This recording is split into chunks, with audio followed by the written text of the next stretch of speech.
समाप्त किया गया क्या वजह? देखिए, जैसा साथी आप जानते हैं कि जब से कोरोना की लहर इस देश में चल रही है, प्रथम लहर में सांसद जी के आदेश पे जब हम लोगों ने महसूस किया कि राशन की कमी है, हम लोगों ने घर घर जाकर राशन बांटने का काम किया।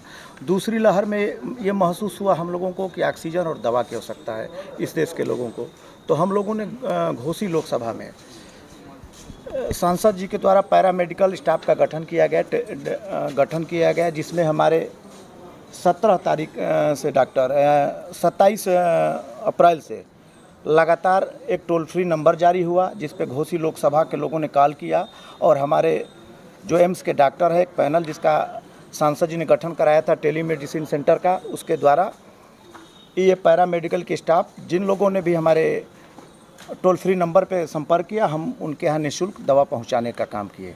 उसके बाद जब हमें ये महसूस हुआ कि ज़िले में ऑक्सीजन की आवश्यकता है, हमने जिलाधिकारी महोदय को सांसद जी ने लेटर लिखा कि हमें जगह उपलब्ध करा दी जाए, हम अपने पैसे से यहाँ ऑक्सीजन का प्लांट लगाएंगे।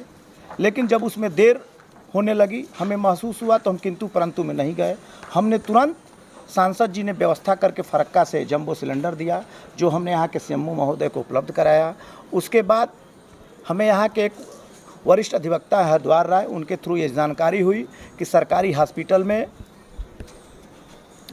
स्ट्रेचर और व्हीलचेयर की कमी है। हम लोगों ने तत्काल सीएमएस को दोनों चीज़ें उपलब्ध कराई। उसके बाद हमें लगा कि अभी भी ऑक्सीजन की बहुत इस लोकसभा में कमी है, तो हमने ऑक्सीजन के लंगर लगाने का काम किया।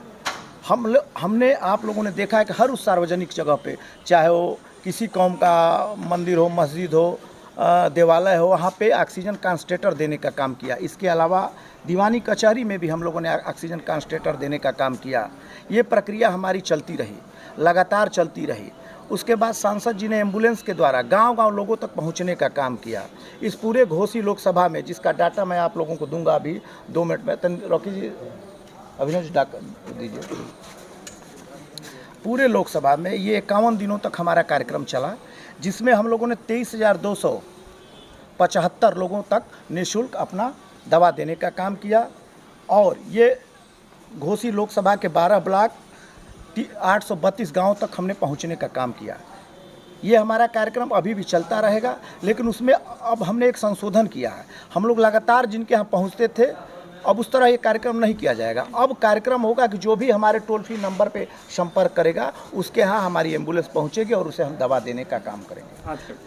जी, मैं आपको बता रहा हूँ, चूँकि ये लहर चल रही है, तो उसी लहर के दौरान जब लोग अपने घरों से बाहर नहीं निकलना चाहते थे, अपने को असुरक्षित महसूस करते थे, तो हमारे इन पैरामेडिकल स्टाफ के साथियों ने एम्बुलेंस के द्वारा लोगों के घर घर गांव-गांव पहुंचने का काम किया।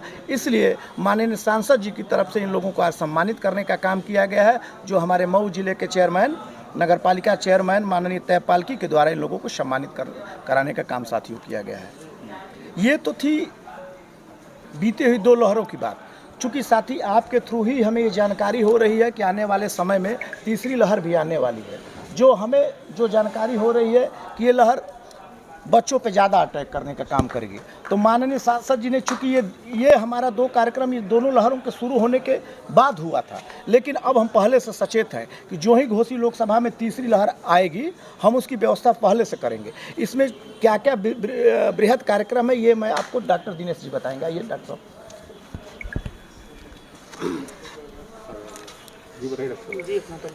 जी, मैं डॉक्टर दिनेश कुमार, मैं इस कार्यक्रम में मैं शुरू से लगा हूँ और गांव-गांव हर तक जा करके सारी चीज़ों को देखा जा रहा है। जो भैया ने, गोपाल जी ने बताया है कि अब तीसरी लहर आने वाली है, उसके लिए सांसद महोदय की तरफ से हम लोगों के लिए एक जागरूक तौर पर बता दिया गया क्या करना क्या नहीं करना। हम लोगों ने प्रोटोकॉल बना लिया कि वो समय आने से पहले ही हम लोग उस चीज़ के लिए तैयार हैं। हर गाँव में हम लोग मेडिकल कैंप लगा देंगे, हर एक विधानसभा में, जिससे कि इस बार की तरह हम लोग दौड़ना ना पड़े हम लोगों को इस तरह। साथी, इसके लिए तो एक हमने निश्चित तौर पे दौरा किया है और हमें लगता है कि स्ट्रेचर वहाँ पे उपयोग में लाया जा रहा है। अगर आपके संज्ञान में है तो आपकी भी दायित्व बनती है कि आप उस बारे में समाज के सजग प्रहरी हैं, देश के चौथे स्तंभ हैं। अगर कहीं से कोई गड़बड़ी पाई जाती है तो आप लोग भी उस चीज़ को उजागर करें। हम लोग निश्चित तौर पर उस गायब हो चुके हैं और मंत्री ने दौरा भी किया है, कई मरीज एम्बुलेंस से बैठे रहे। लेकिन उन्हें स्टेचर नहीं मिला। अगर ऐसी बात है तो निश्चित तौर पे CMS साहब से मैं बात करूंगा। अगर वो स्ट्रेचर गायब हो तो जिसके जरिए भी गायब हुआ होगा, जहां भी गया होगा, जांच करके उन लोगों पे कार्रवाई कराने का काम किया जाएगा। और साथ ही एक चीज़ मैं और आप लोगों को बताना भूल गया था कि माननीय सांसद जी ने हमें आज आदेशित करने का काम किया कि जैसे सरकार के द्वारा वैक्सीन लगाई जा रही है तो प्राथमिक केंद्रों पे वैक्सीन लगाई जा रही है। तो कई प्राथमिक केंद्र ऐसे हैं जो गांव से 4-4, 5-5 किलोमीटर दूर है, तो बहुत से लोग ऐसे नहीं जा पाएंगे। तो उन जगहों पे मैं CMO साहब से बात करके जो प्राथमिक केंद्र दूर होंगे, जहां लोग नहीं पहुंच पा रहे होंगे, हम अपनी तरफ से वहां साधन का प्रबंध करके उन लोगों को वैक्सीन लगवाने का काम किया जाएगा। मेरा लक्ष्य है कि इस घोसी लोकसभा का एक भी व्यक्ति वैक्सीन लगाने से वंचित न रह जाए, ताकि हम पूरी तरह से घोसी लोकसभा में कोरोना को ख़त्म करने का प्रयास करें।